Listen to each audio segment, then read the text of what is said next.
So ito na nga ang aking mga talong uli. Meron na kasi ako sa kababa. Tanggalin na natin itong mga lumang dahon. Tinuturok na rin to ng mga hayop. At nakakainis dahil sila ay may mga bulaklak na. Tapos tsaka naman sila pinupuntahan ng mga insekto. Ayan o. Tagbulaklakan na sila. Tagbungahan na. Sooner or later, meron na akong mapipitas. Ayan, may bunga na siya o. Hindi ko nga tinanggal yung unang mga bunga. Sabi nila tinatanggal dapat ang unang mga bulaklak. Hindi ko na tinanggal. So ito, tinira to ng ewan ko anong insekto ba yung tumira din eh. Ayan o, pinutol ko na rin. At saka ito kahapon, pinagtitira na naman sila. Tanggalan ko ng mga dahon. Kasi baka yun, ayun o. Yung kabilang yun, tinira din yun. Kaya walang talbos. Tutubo naman sila kahit naman yan ay walang mga talbos. Ito, tinira din to. Kahapon lang din yan, oh. Tinanggalan ko na.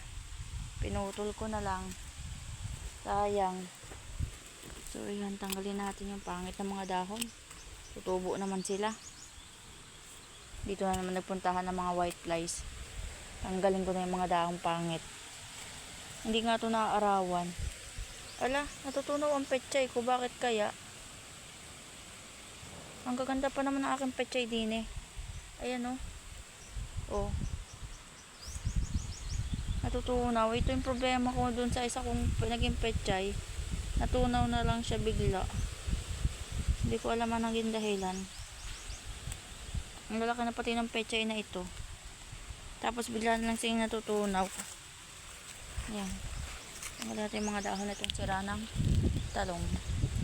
Mamaya ay susunugin ko sila. So ayan o. Ito ba yung tumuturok? Ay hindi. Ano kayang nanunurok sa mga puno nila? Sprayan ko nga sila mamaya ng oregano. At saka ng dishwashing liquid. So yun lang guys. Update sa aking mga talong. Tinuturok na ng mga anep.